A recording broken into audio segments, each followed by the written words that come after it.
guys, welcome to my channel. My name is Yazz'n and you're watching Yazz'n It Up, and today I have another journey video for you guys. If you haven't seen the first one, I talked about from where I started to where I am now with my beauty sponges. So I talked about the first ones that I've ever used and the ones that I'm currently using now, and I'm going to do the exact same thing for my loose powders today.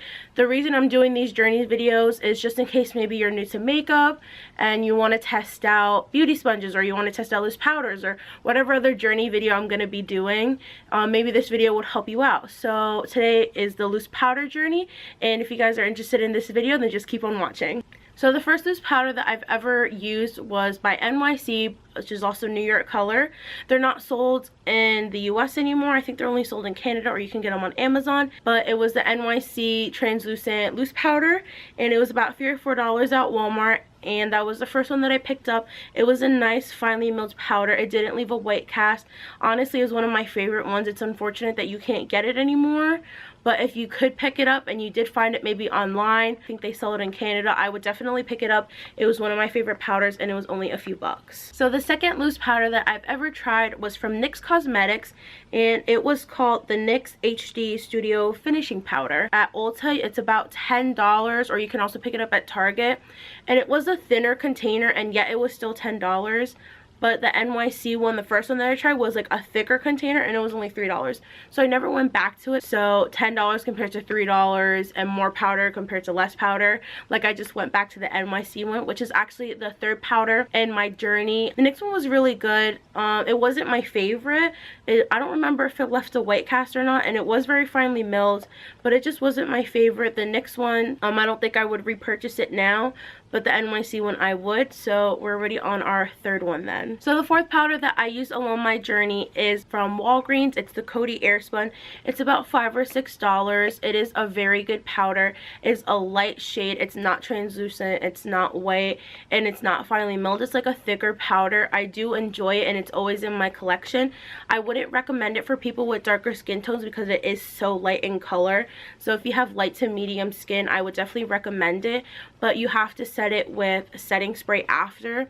Like, spray your face, because it does give a powdery look to it if you don't set it with setting spray, which I don't mind doing because I always set my face with setting spray after I'm done with my makeup anyway. But I would definitely give that one another go. So the next powder on my journey is from Avon. After I finished my Airspun, I received the Avon Loose Powder. I was an Avon representative for a little bit, so I was able to reap the benefits and get free makeup. So I did try the Avon powder, and it wasn't my favorite. Like, I don't like the way it looked on my skin. It just made my under eyes look crepey, or I would set it all over my face, and I never liked the way it looked. So I wouldn't recommend the Avon one, like, to anyone. It wasn't my favorite, so I wouldn't recommend the Avon one. And that was it. That was just about that one. So after I realized I didn't like my Avon one, I had already one on backup from when I ordered from Ulta. I got a free deluxe size sample of the Bare Minerals Mineral Veil powder. It was a tiny powder, so I only use it in my T-zone, but I'm only oily in my T-zone, so it kind of worked out. And when I put it on, my cheeks were so smooth and blurred out, because on my cheeks and around my nose I have like really big pores. So when I used it, it truly just smoothed it out, and it looked flawless. I definitely would consider purchasing the full size of this Bare Minerals loose powder, and I would definitely recommend it to everyone. So next on my loose powder journey, this is powder number 7. It was the e.l.f. HD loose powder. That one I probably tried about 2 times, and I absolutely hated it. I would not recommend that powder to anyone. It was a straight white powder, so it left a white cast if you would put it under your eyes, and the way it set my foundation, it looked absolutely terrible. They did come out with another one specifically for under eyes, and I heard that one's a little better, but the container is so small. Like, the one that I tried, the container was humongous, and it truly, like, the packaging just left a humongous mess. So unfortunately, I love e.l.f., but I would not recommend that powder to anyone. So the next powder that I've used on my journey is from LA Girl, is the Pro Setting powder. I got it in the shade translucent. They do have other shades like to match your skin tone. It was my mistake to get the translucent one because I absolutely hated it. When you opened it, it was just a woof of powder, and it got like in my mouth and in my nose, and it smelled and tasted disgusting.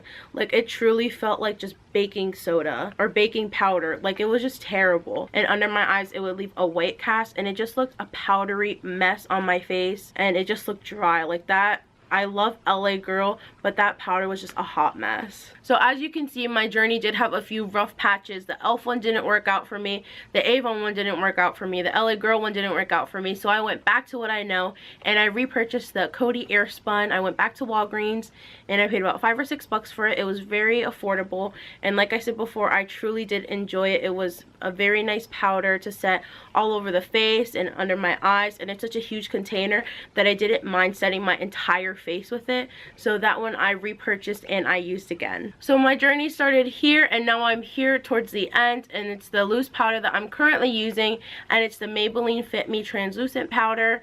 I do believe that they have it in shades to match your skin tone. It's one of my favorite powders now that I've discovered it. It is a newer powder, but I would recommend it to everyone.